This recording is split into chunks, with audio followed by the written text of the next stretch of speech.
All right, we're going to make the chicken pot pie recipe, which is LR1815. These are ingredients per batch: 2 bags of Alfredo sauce, 1 bag of the pre-cooked chicken.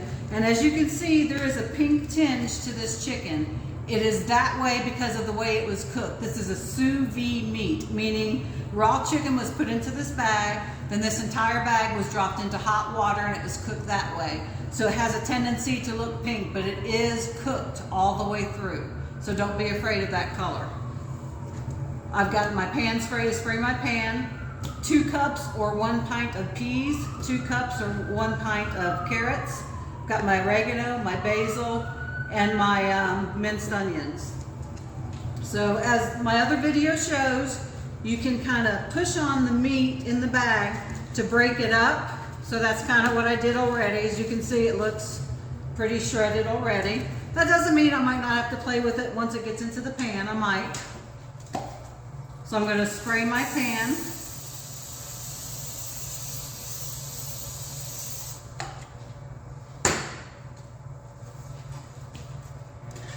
This is totally thawed. You can pull this a week ahead of time to make sure it's totally thawed, because there's no way you're going to be able to squish this up and shred it in the bag with it being even a little bit frozen.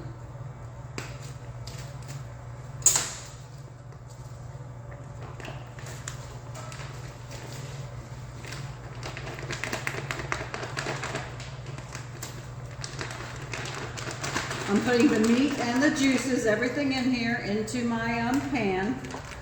Sorry, I should open that a little bit more.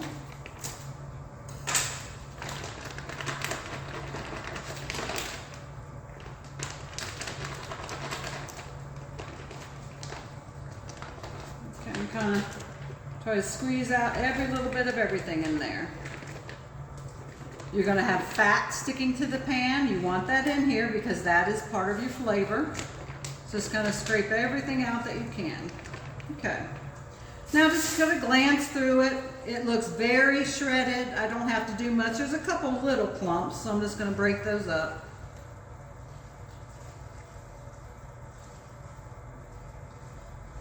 Okay. These are also totally thawed. Again, they can hold in this bag for up to a week, so pull it before you're going to need it. You cannot do this with half frozen or frozen Alfredo sauce. So again, I'm going to empty that all in there.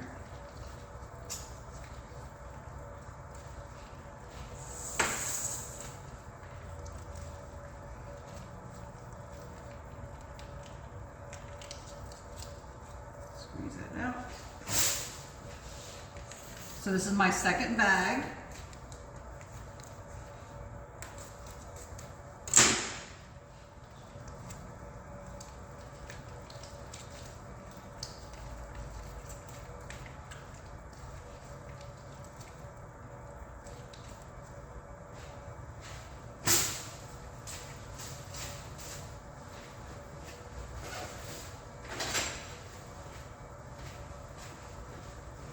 Okay, so now I'm going to stir this up pretty well.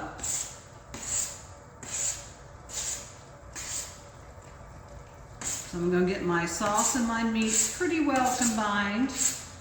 There's going to be additional stirring when I do my spices, but I still want to do this step just to make sure everything is very well combined.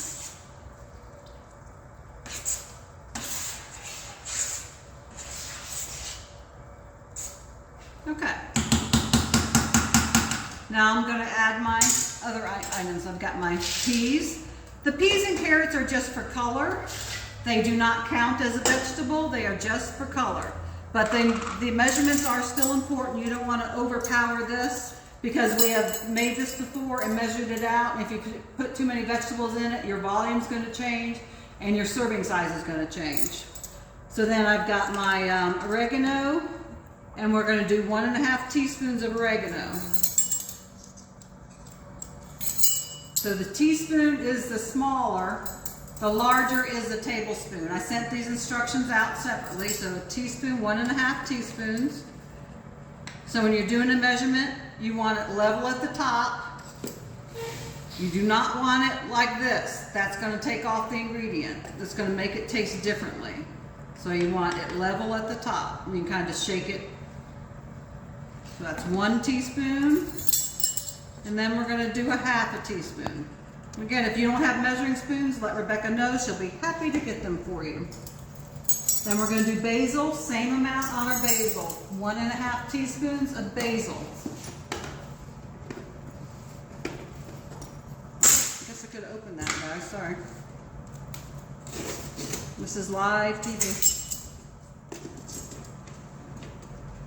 So I'm doing my measurement. 1.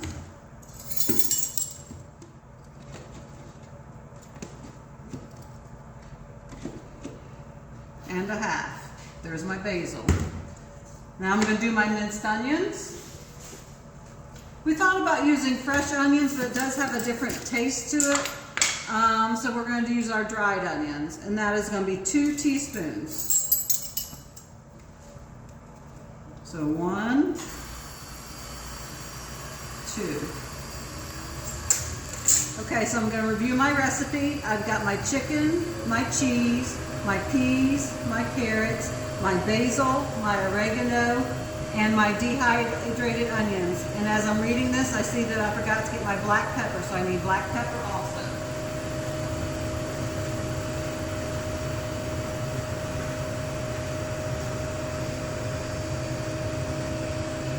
And that is 1 teaspoon of black pepper.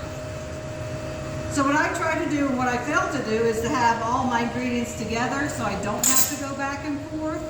So what you should do is get your recipe together, gather all your ingredients and have it all right here so you know when you do them. And as you saw, I started out with my ingredients on this side and I moved them to this side as I did it, so that means I put them in. That's just my little cheat trick to know I put them in. Now we're going to mix this again.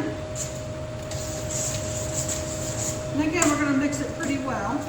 Get all of our spices incorporated throughout the whole batch.